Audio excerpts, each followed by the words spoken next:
दिल्ली में जब सीएम पद की शपथ ग्रहण समारोह होता है, यहाँ पर तमाम जो एनडीए कुनबे के लोग हैं पहुँचते हैं, नीतीश कुमार नहीं पहुँचते। उसके बाद आप देखिए ये भी कहा जाने लगता है कि क्या नीतीश कुमार नाराज़ हैं, क्या नीतीश कुमार बीजेपी कुनबे से जो एनडीए कुनबा है उससे अलग होना चाहते हैं और क्या बीजेपी के साथ अब वो चलना नहीं चाहते। इस तरह की तमाम सारी बातें निकल कर सामने आई। उस बीच में आप देखिए कि जैसे ही ये शपथ ग्रहण समारोह खत्म होता है उसके अगले दिन जेपी नड्डा बिहार पहुँच जाते हैं। उसके बाद पीएम मोदी बिहार जाते हैं और मंच पर बैठे सीएम नजर आ रहे हैं। कई जो राजनीति के जानकार हैं वो ये तक कहते हैं मनीष की बीजेपी ने जिस तरह से अपने साथों के साथों जो मंत्री पद थे वो अपनी तरफ से भरवाए हैं, यानी कि बीजेपी के मंत्रियों की संख्या तकरीबन 20-21 के आसपास पहुंच गई है, यानी बड़े भाई की भूमिका में बीजेपी आ गई। आप जरा विधायकों की भी बारे में देखेंगे तो 44-45 सीटों पर जेडीयू नजर आती है, तो वहीं 80 के आसपास सीटों पर बीजेपी नजर आती है। इस लिहाज से बीजेपी बड़ी पार्टी है। लेकिन अगर हम लोकसभा चुनावों के नतीजों की बात करें तो वहां पर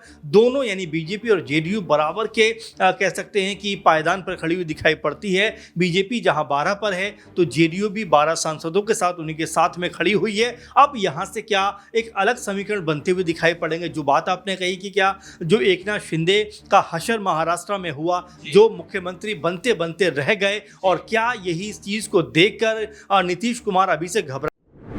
नमस्कार, आप देख रहे हैं एसपीएन 9 न्यूज और मैं हूं आपके साथ मनीष कुमार सैनी। बिहार में विधानसभा चुनाव इसी साल होना है और विधानसभा चुनाव से पहले देखा जा रहा है एनडीए गठबंधन के अंदर दलों के बीच सियासी घमासान दिखाई दे रहा है, जिसके चलते नीतीश कुमार की मुश्किलें बढ़ती हुई नजर आ रही हैं। और ये भी कहा जा रहा है कि नीतीश कुमार अब एनडीए से बगावत करके महागठबंधन की तरफ झुकते हुए नजर आ सकते हैं, क्योंकि हाल ही में पीएम मोदी के भागलपुर दौरे के दौरान उनके भाषण में उनको पीएम मोदी ने नीतीश कुमार को लाडला सीएम कहकर संबोधित तो कर दिया, लेकिन उसके बाद से बिहार के अंदर सियासी गलियारों में शोर मचता हुआ नजर आ रहा है, जिसके चलते विपक्ष अब लगातार पीएम मोदी के इस बयान पर कहीं ना कहीं नीतीश कुमार और भारतीय जनता पार्टी को घेरता हुआ नजर आ रहा है। और ऐसे में विपक्ष द्वारा ये कहा जा रहा है कि क्या नीतीश कुमार को लाडला सीएम कहकर कहीं ना कहीं बहला फुसलाने का काम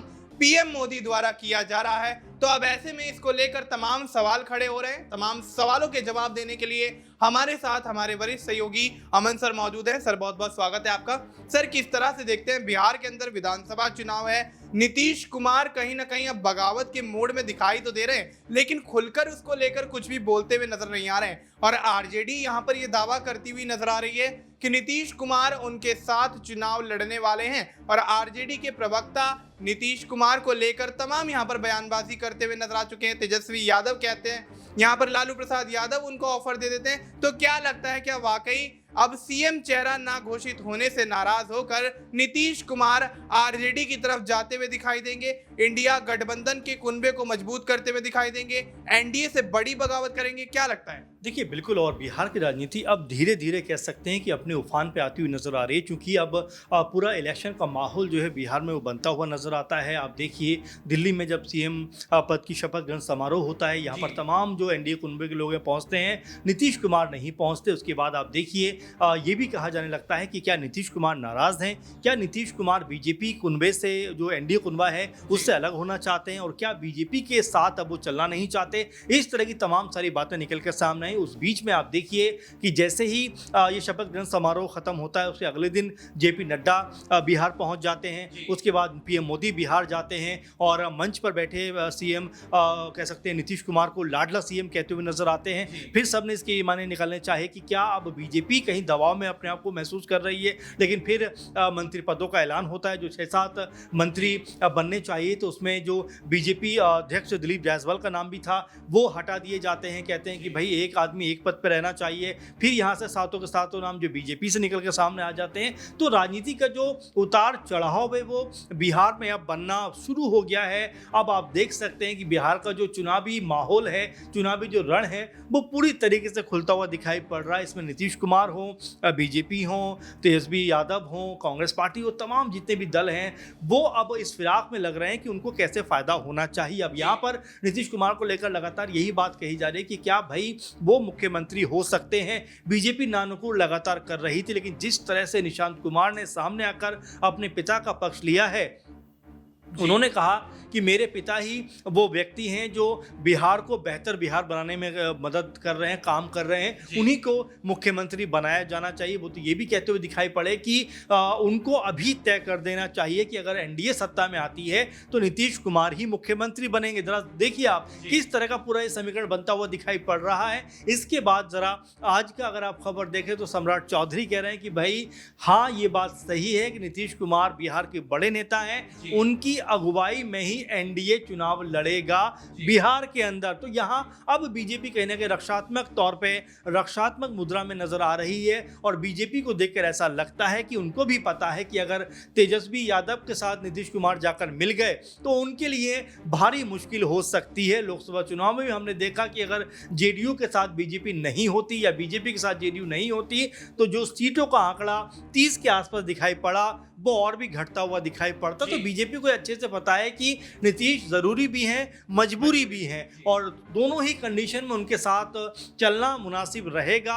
उनसे अलग होना कहीं ना कहीं अपने पैरों पर कुल्हाड़ी मारने जैसा है। इसीलिए बीजेपी अभी डिफेंसिव मोड पे नजर आ रही है, रक्षात्मक तरीके से नजर आ रही है और पीएम मोदी को भरे मंच पर कहना पड़ता है कि नीतीश कुमार जो हैं वो लाडले सीएम हैं। जी बिल्कुल। तो ऐसे में बिहार के अंदर अपनी स्थिति को बिगड़ता देख कहीं ना कहीं अब भारतीय जनता पार्टी नीतीश कुमार को तमाम तरीकों से बहलाने फुसलाने का काम कर देती है। पीएम मोदी लाडला सीएम तक कह देते हैं और उसके बाद बिहार के अंदर सियासी बखेड़ा खड़ा होता हुआ नजर आता है। देखा जा रहा है जिस तरह से नीतीश कुमार की बगावत से भारतीय जनता पार्टी का एक एक नेता घबराता हुआ नजर आ रहा है। तो उससे स्थिति साफ है कि भारतीय जनता पार्टी सीएम चेहरा तो नीतीश कुमार को ही घोषित करेगी, लेकिन कहीं ना कहीं अभी उस मामले को लेकर पेच फंसा हुआ नजर आ रहा है। लेकिन कहीं ना कहीं देखा जाए तो भारतीय जनता पार्टी का ये रुख अब ये दर्शा रहा है कि नीतीश कुमार बिहार विधानसभा चुनाव से पहले भारतीय जनता पार्टी पर हावी होते हुए नजर आ रहे हैं और जेडीयू का कुनबा कहीं ना कहीं मजबूत होता हुआ नजर आ रहा है, जिसके चलते अब ये भी कयास लगाए जाने लगे हैं कि नीतीश कुमार अपने सीएम पद पर आंच आते हुए देखकर क्या भारतीय जनता पार्टी से ज्यादा सीटों पर चुनाव लड़ने का दावा ठोकते हुए नजर आएंगे और अगर ऐसा नहीं होता है तो क्या महागठबंधन का रुख करेंगे। इससे जुड़ा अगला सवाल लेना चाहेंगे सर से। सर, किस तरह से देखते हैं अगर भारतीय जनता पार्टी नीतीश कुमार के साथ एकनाथ शिंदे वाला हश्र करने के लिए ज्यादा सीटों पर चुनाव लड़ती है तो क्या नीतीश इस बात पर अड़ते हुए नजर आ सकते हैं कि जेडीयू को ज्यादा सीटें दी जाएं क्योंकि मुख्यमंत्री नीतीश कुमार को ही बनना है? अगर भारतीय जनता पार्टी इस बात से सहमत नहीं होती है तो कितनी बड़ी बगावत के आसार नजर आ रहे हैं? देखिए, बिल्कुल बगावत के आसार तो नजर आ रहे हैं। कई जो राजनीति के जानकार हैं वो ये तक कहते हैं मनीष की बीजेपी ने जिस तरह से अपने साथों के साथों जो मंत्री पद थे वो अपनी तरफ से भरवाए हैं, यानी कि बीजेपी के मंत्रियों की संख्या तकरीबन 20-21 के आसपास पहुंच गई है, यानी बड़े भाई की भूमिका में बीजेपी आ गई। आप जरा विधायकों की भी बारे में देखेंगे तो 44-45 सीटों पर जेडीयू नजर आती है तो वहीं 80 के आसपास सीटों पर बीजेपी नजर आती है। इस लिहाज से बीजेपी बड़ी पार्टी है। लेकिन अगर हम लोकसभा चुनावों के नतीजों की बात करें तो वहां पर दोनों यानी बीजेपी और जेडीयू बराबर के कह सकते हैं कि पायदान पर खड़ी हुई दिखाई पड़ती है। बीजेपी जहां 12 पर है तो जेडीयू भी 12 सांसदों के साथ उन्हीं के साथ में खड़ी हुई है। अब यहां से क्या एक अलग समीकरण बनते हुए दिखाई पड़ेंगे। जो बात आपने कही कि क्या जो एकनाथ शिंदे का हशर महाराष्ट्र में हुआ, जो मुख्यमंत्री बनते बनते रह गए, और क्या यही चीज को देखकर नीतीश कुमार अभी से घबराए हुए थे। उनके बेटे लगातार इसीलिए बयानबाजी कर रहे थे कि भाई मेरे पिता का नाम अभी से आप अनाउंस करिए, कहीं ऐसा ना हो कि चुनाव जीतने के बाद आप एकनाथ शिंदे की तरह खेल करते हुए नजर आ जाएं। दूसरी महत्वपूर्ण बात कि क्या अब यहां से बीजेपी और जेडीयू दोनों क्या कह सकते हैं बराबरी की सीटों पर चुनाव लड़ेंगे या यहां पर बीजेपी अपने आप को प्लस करती हुई नजर आएगी। अगर बीजेपी ने ऐसा किया तो ये डर बाकी बना रहेगा कि यहां अगर 100 प्लस सीटें बीजेपी की आ जाती हैं, 15-20 सीटें अगर चिराग पासवान की आ जाती हैं, 10 से 12 सीटें अगर कह सकते हैं जीतनराम मांझी की आ जाती है तो ये आंकड़ा तकरीबन 140 के आसपास बन जाता है और फिर जेडीयू की जरूरत शायद बीजेपी को ना हो। इस तरह के कयास समीकरण लगातार बनते और लगातार इस पर बातें होती हुई मनीष नजर आ रही है। और देखिए, इसके एग्जाम्पल भी हम देखें तो हम जो है महाराष्ट्र को इसका बड़ा एग्जाम्पल देख सकते हैं, जहां पर एकनाथ शिंदे के नाम पर पूरे का पूरा चुनाव लड़ा गया और वहां पर भी ये नहीं कहा गया कि चुनाव जीतने के बाद मुख्यमंत्री जो है एकनाथ शिंदे होंगे। इसी बात का फायदा बीजेपी ने उठाया और अपने नेता यानी कि उप मुख्यमंत्री रहे देवेंद्र फडणवीस को मुख्यमंत्री बना दिया। इसी चीज को देखते हुए नीतीश कुमार बड़ा सोच समझ कर कह सकते हैं हर एक प्लान के साथ आगे बढ़ रहे हैं, क्योंकि निशांत कुमार पहली बार ऐसा है कि राजनीतिक तौर पर इस तरह से वो एक्टिव नजर आ रहे हैं, इस तरह से वो मीडिया के सामने मुखातिब होते हुए नजर आ रहे हैं, इस तरह से वो बिहार की राजनीति के बारे में बात करते हुए नजर आ रहे हैं। और तो और अपने पिता को लेकर जिस तरह के बयान वो रख रहे हैं, जिस तरह की बातें वो रख रहे हैं, उससे कहीं ना कहीं पता चलता है कि नीतीश कुमार ने अब ये तय कर लिया है कि अगर अगली बार भी एनडीए सत्ता में आती है तो मुख्यमंत्री नीतीश कुमार बनेंगे या फिर उनके बेटे यानी कि निशांत कुमार बनते हुए नजर आ सकते हैं। जी बिल्कुल। तो ऐसे में बिहार विधानसभा चुनाव का परिणाम जो भी हो, लेकिन नीतीश कुमार के दबाव में अब भारतीय जनता पार्टी साफ तौर पर दिखाई दे रही है, जिसके चलते प्रधानमंत्री नरेंद्र मोदी को भागलपुर दौरे पर नीतीश कुमार की तारीफ करनी पड़ती है। और यहां पर देखा जा रहा है जेपी नड्डा हो, प्रधानमंत्री नरेंद्र मोदी हो, उनके जो दौरे सिलसिलेवार होते हुए नजर आ रहे हैं। और भारतीय जनता पार्टी की स्थिति जो अब दिखाई दे रही है बिहार के अंदर, उससे ये कयास लगाए जा सकते हैं कि नीतीश कुमार ने अपना पहला दांव तो चल दिया है, लेकिन क्या इस पहले दांव के बाद वाकई भारतीय जनता पार्टी नीतीश कुमार से कहीं ना कहीं घबरा रही है, या फिर कहीं ना कहीं दिखावटी तौर पर यहां पर नीतीश कुमार को बहलाने फुसलाने का काम किया जा रहा है? क्या सीएम चेहरा यहां पर भारतीय जनता पार्टी नीतीश कुमार को ही घोषित करेगी, या फिर कोई बड़ा बदलाव एंड मौके पर करती हुई नजर आएगी? और अगर ऐसा होता है तो क्या आरजेडी के साथ जाने का बड़ा ऐलान नीतीश कुमार कर देंगे, जिसका प्रभाव कहीं ना कहीं केंद्र की राजनीति पर भी पड़ता हुआ नजर आ सकता है? क्योंकि पिछले साल हुए आम चुनाव में केंद्र सरकार को बनाने में